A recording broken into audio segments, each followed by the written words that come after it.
Ladies and gentlemen, we have a very special presentation from a very special personality. One request, no part of this presentation should be video filmed. You may take still photographs, but no video filming. We will have our team come around because that is a very, very important aspect. Okay, so please do not film any part of this presentation. Our speaker has a master's in business administration and has spent the last 20 years building the largest B2B marketing company in the field of aviation and luxury travel with 250 full-time professionals across South Asia. A connoisseur of jeweled art, she started curating and executing educational visits to gem mines, manufacturing hubs, design studios and museums in 2013. More recently, she began researching jewelry design history, enrolled in the GIA program, and passionately started documenting her experiences on Instagram. The past year has seen her following grow from 50 to over 16,000. These include key leaders and organizations in the sector, from Rock Report to Fed Esmeraldas in Colombia and Gemfields to several prestigious institutions like Disney and the Art Science Museum in Singapore. Her knowledge share recently led her to Colombia, where she delivered a presentation at the World Emerald Symposium in Bogota. Ladies and gentlemen, to share with us a vast knowledge and experience on decoding artisan jewelers, please put your hands together for Richa Goyal Sikri.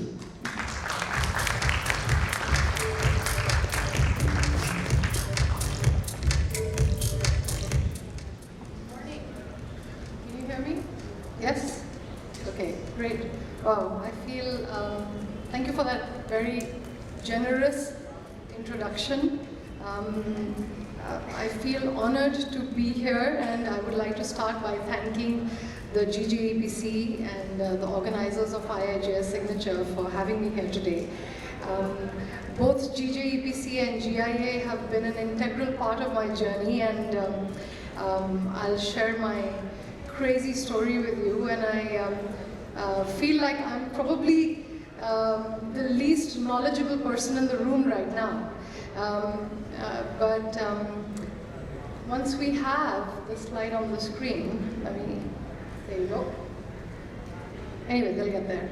So I'll start quickly by telling you my crazy story, which started 10 years ago. Sorry? No, it is connected. Tried it out in the morning and it was working. So it should be working now. Well, while you guys figure it out, I'm going to tell them a quick story. So 10 years ago, I was basically trying to buy a necklace of ruby beads. I was told they were Burmese, and just as I was primed and ready to buy this necklace, the person who was selling it to me told me the price. And it sounded too good to be true, so I decided not to buy the necklace. Something seemed a bit off, and I later found out that they were not Burmese, they were actually glass-filled Madagascar. So that was a close call, but that experience triggered a journey of learning and education. I love colored gemstones, and I wanted to be an educated consumer. So around that time, I moved to Singapore and enrolled in a private course with a wonderful gemologist on treatment identification, just a practical hands-on knowledge. And one thing led to another, and I started curating trips to gemstone mines. My first was in 2013 to Sri Lanka, one of the brands that my company manages in India, Sri Lankan Airlines, and I was like, the gemologist wanted to go to Sri Lanka. I was like, piece of cake.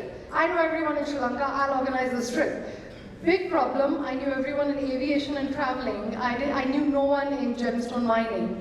So it took me a while to put that trip together. But since then, I was infected with the gem addiction, so to speak, on that trip. And 1 became 2, 2 became 6. And so now I go fairly frequently with crazy people like myself to Sri Lanka, to Chanthaburi in Thailand, to Jaipur. When I was curating my first trip to Jaipur, I reached out to GJEPC. Again, a random crazy person calling them up and saying, I'm bringing these people from Singapore, can you help connect me with some people in Jaipur? And they were incredibly kind and generous in doing that. When I wanted to further my education, I didn't have the luxury of going and sitting in a classroom setting and doing a course like some of the students who are probably doing right now. I went on the GIA website. I enrolled in the distance education program, and it was wonderful. It allowed me the opportunity to gain important knowledge without feeling like I didn't have access to that. And in July 2017, I started documenting my crazy journey on Instagram, and I was basically sharing what I was learning. And once I made that account public, things went a little out of control. And I started writing for different publications, and Disney and the Art Science Museum in Singapore approached me to, I'm not trying to do self-promotion here with that photograph, I apologize, it looks very narcissistic, but it was the only one that I could think of where I wouldn't get into trouble with Disney for some sort of copyright infringement. But they very kindly asked me to curate and execute the section on the Infinity Stones, and people who have seen Infinity War will know what I'm talking about. And that was a fun project. So now I spend my time delivering talks to people like myself who want to just learn and understand this wonderful, mysterious world, and hopefully make right decisions in the process. But I am not a blogger. I am not an influencer in any shape or form. I am merely a humble storyteller, and what I would like to do today is share 4 stories with you of 4 of my favorite designers, and share their journeys. And hopefully these stories inspire you in your journeys as you navigate this crazy world that we all live in. So once upon a time, as all good stories should start, there was a boy called Amadeo. He was 16 years old. His parents had a B2B manufacturing unit in Italy where they produced classical cameos.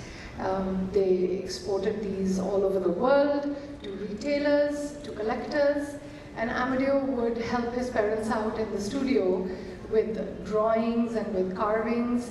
And every time he tried to carve one of the shells, his mother would catch him and scold him because she was always worried about wastage of material. But his father encouraged him to carry on in the family tradition.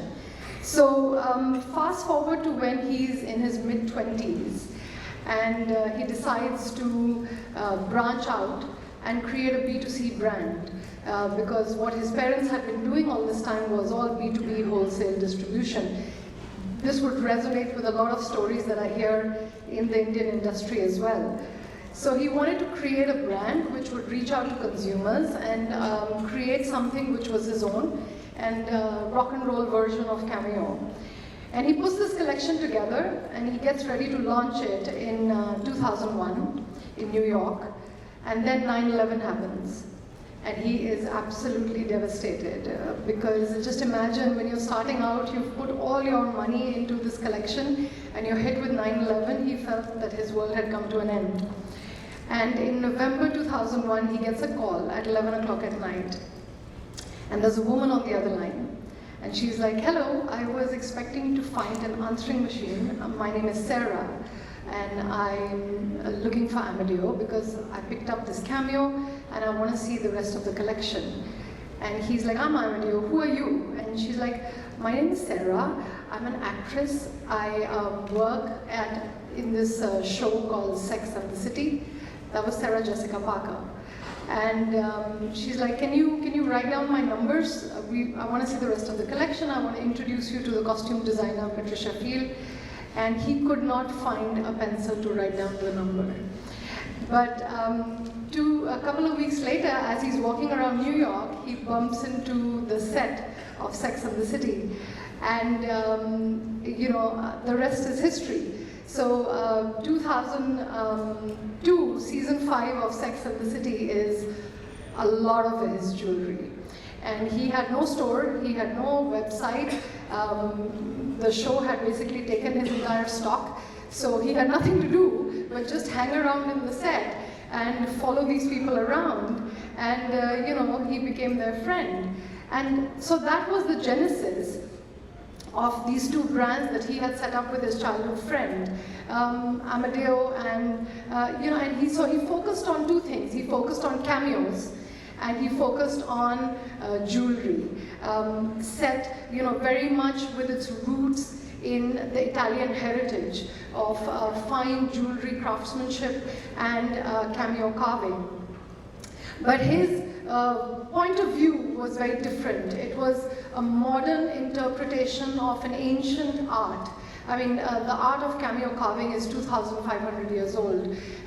We associate it now, of course, with Italy, but it had its genesis in Hellenistic glassmaking, and the Greeks and even the Egyptians had a hand in it.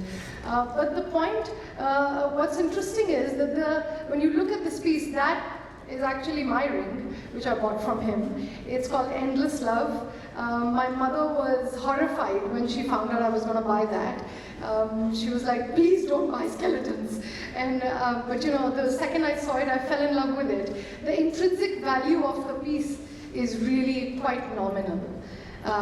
There are no diamonds here, there is no gemstones. That little rim around the motif is gold, but very little, and and the ring is actually silver. But it is a beautiful representation of the art of cameo carving, but with a modern twist that speaks to me. I wasn't interested in picking up something which was a classical cameo. And the other thing he focused on was bespoke. So each of his creations, they're all handmade in Italy, and they're all single pieces.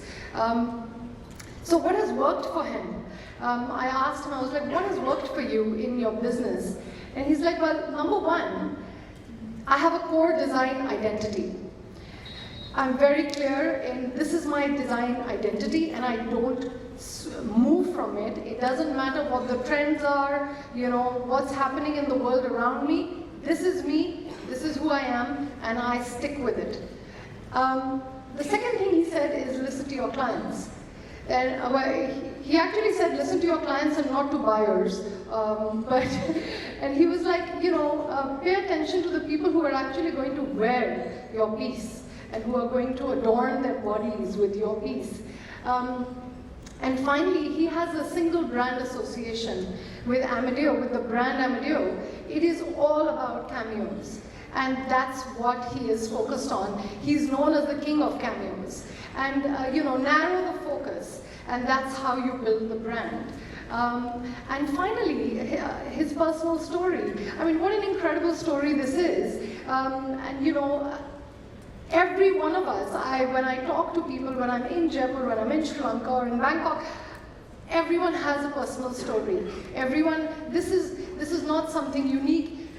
You talk to anyone who is exhibiting here, and they'll be able to share even crazier stories. But then what Amadeo did was he took that personal story and that personal journey of his, and he built on it, and he communicated that story. And this is where social media and an Instagram platform can really work for a brand, because if you go on his Instagram account, every day there'll be a video from his atelier where someone is sitting and crafting a piece of jewelry, or it's going to be him at a party in Capri, standing on a table and singing with a bunch of his clients. It's him, his crazy personality, which is actually, which is what people are looking for. They're looking to make connections. They don't just want things to be transactional. I bought that ring because, not just because of the beauty of the piece, but because I wanted to buy something from Amadeo. I wanted to have a piece of one of his creations. So moving onwards, the second brand I'd like to talk about is Fabergé.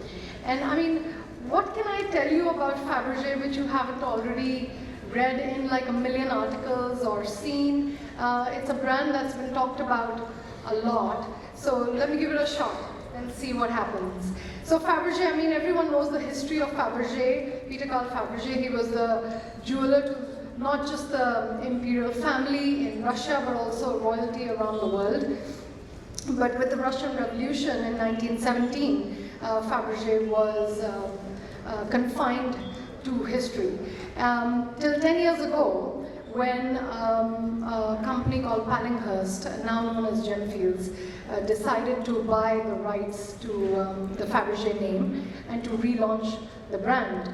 Now, when they acquired the licenses for the name, they had a Herculean task in front of them. So they had to think now, they were competing in a landscape where you already had brands like Cartier and Van Cleef and Bulgari, and who had the decades of vertical integration, who had decades of marketing, distribution already in place around the world. And here they were, even though the brand was well known, it had the history, it had been around for a while, but they were literally a startup. They were starting from nothing.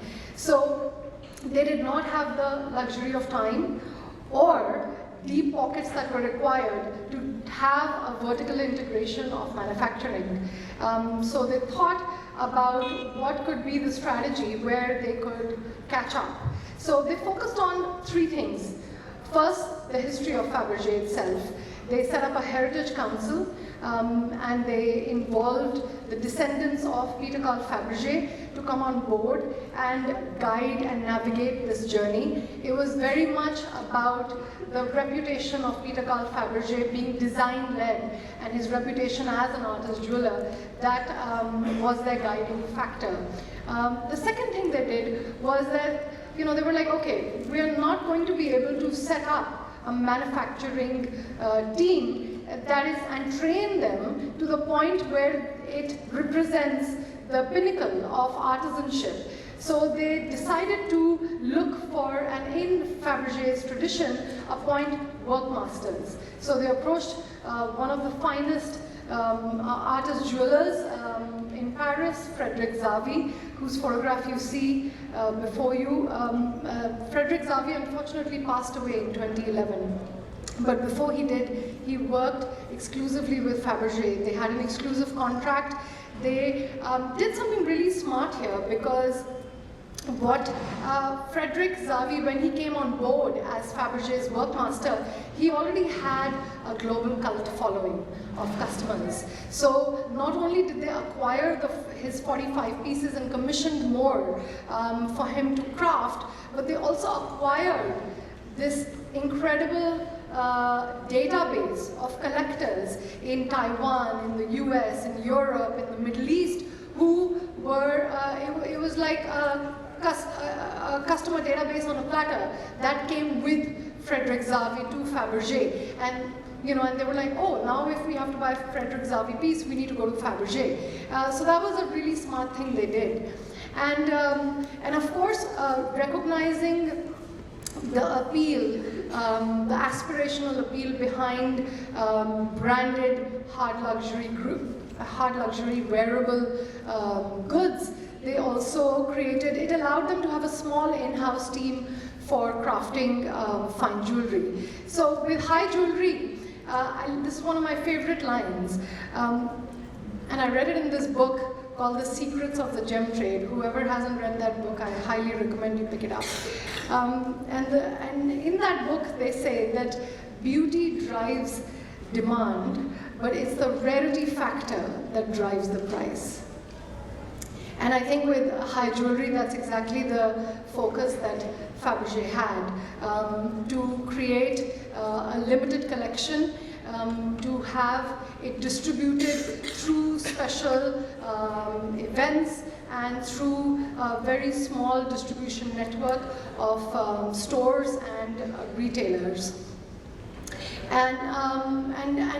But it wasn't just about history and about Fabergé and about Peter Carl Fabergé's legacy, because the consumers that Peter Carl Fabergé had pre-1917, the consumers today are very different, their lifestyles are very different. So it was also about creating something which would speak to the modern consumer and having a modern interpretation of that legacy.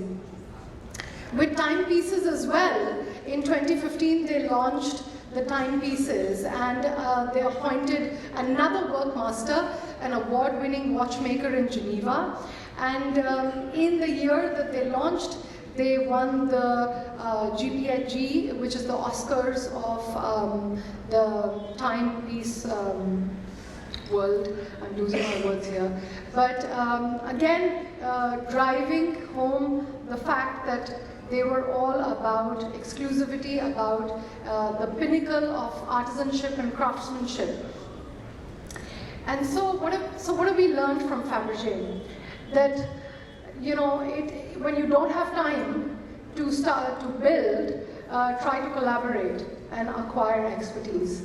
One of the reasons why the brand Fabergé resonates so much with everyone is because of the romance and storytelling. It's because of the tragedy that happened, the tragic ending of the imperial family, and they built on that romance and storytelling. And they had a very clear strategy. They were very clear about what they understood what their limitations were, and they worked with those limitations. So now that we've spoken about Fabergé, let's go back to Italy to talk about another brand. Till very recently, I wasn't even aware of the fact that Dolce & Gabbana had a high jewelry collection. And when I experienced this collection, the colors have gone a little crazy on the screen. It's not orange, it's yellow. But and all these photographs that you're seeing in this presentation are all on my Instagram account. So, you know, if you want to take a closer look and want to read a little bit about them, go on my Instagram. So with Dolce & Gabbana, you see an explosion of color and textures, and you see this a lot with large fashion houses now entering the world of high jewelry. Very much reminiscent of the 1820s and 30s, when stones like amethyst and peridots had been abundantly available and were being used by designers. And so you see three very clear themes in their design. It's nature, it's culture, it's architecture, it's the Italian culture, and they're all about preserving. So they are very clear as well in what their objective is. They're all about preserving Italian artisanship. So a lot of the people that they employ, everything is handmade in Italy, and a lot of the artisans that they employ for crafting their pieces, it'll be this one lady, in a village somewhere near Milan who is doing this enamel work, and she's the only one who's doing this type of work, or a design studio somewhere else. So they're very much about preserving the heritage, and they're building on their strengths, which is their heritage, which is the reach of a brand like Dolce & Gabbana. They have the distribution network, they have the customers. So it is about extracting more value from the same customer group, and they have the connection with those customers who they have been nurturing for decades. And from a large fashion house, I would like to take you to a small bespoke brand. Many of you may not have heard of this brand. It's a company called Caratel. It's based in Singapore, and it's one store, one boutique, and the gentleman who is the owner is also the designer and the artist behind Caratel. So Caratal, as you can see, is a pure artist jeweler. And I'm going to try and see if this video works. And you can see the ring here. Again, the intrinsic value of this piece in terms of the gold and the diamonds or the stones that have been used is not much. But look at the workmanship. So Caratal is very much about not just art, but also top-grade stones. So Michael realized that, I'm operating in the Asian environment, in the Asian marketplace, and let's be honest, in the East and in Asia, we want to see intrinsic value. Art is fine, and and there is a certain type of consumer which will understand and value that. But hey, if there is an intrinsic value in the piece itself, you've got a home run. And so recognizing that element of the consumer base that he was dealing with, Michael started using not just his artistry, but also precious stones. So the ring with the purple stone is actually a color changed sapphire, and that's a cat's eye in the other ring. So he travels to all corners. He has a collection of red beryl. He has, he travels to all corners of the globe to look for unique stones, top grade, which his clients can enjoy along with the art. This is one of my favorite pieces from his collection. So he's combining his two loves of art and the need of the customer, which is looking for intrinsic value. And one of the other wonderful things he does in Singapore, and the other is that he does educational seminars in his boutique, in his salon. So even when he's showcasing exhibiting in a show, he will, on the sidelines, have a little enameling workshop. So anyone who's visiting his booth can sit there and learn how to enamel. And because consumers today are looking for experiences, they want to move beyond just a transactional experience. They want to understand, they want to fall in love with the designer, they want to feel like they had ownership in creation of this piece which they are wearing. It has to mean something beyond how many carats and how many, what is the resale value. I always tell people that, whatever, when you're sitting and looking to buy a piece of jewelry, whatever resale value or whatever value you're thinking that piece of jewelry has is really not real. It's all notional. The only time when something has value is when there is another person sitting across the table willing to pay what you want for that piece of jewelry. If there's no one willing to pay, the value will drop drastically. And so focus on quality artisanship, focus on brand, because going forward, the new generation of consumers is thinking about these things. And finally, branding. Michael is very clear. Singapore is a marketplace which is very loyal to all things Singapore, very much about made in Singapore. He makes each and every one of his pieces in Singapore. A lot of them he himself crafts with his own hands. So he has built on that made in Singapore, and the clientele, the staunch loyal clientele that he enjoys in Singapore is, they're his cult following. So with that, it brings me to an end of my storytelling session. I hope you enjoyed it. And this is me. If you want to hear more stories, please find my account on Instagram and follow me, and we will go on a crazy journey together. And thank you once again to the organizers for giving me this opportunity. Thank you. Does anybody have any questions? If you could just raise your hand, we'll have a microphone passed to you.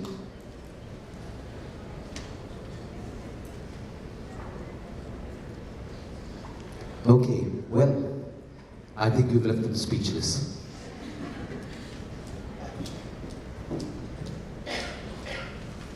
Okay, ladies and gentlemen, we have a round of applause once again for Ms. Richa Goyal Sikri for that very riveting set of 4 different stories.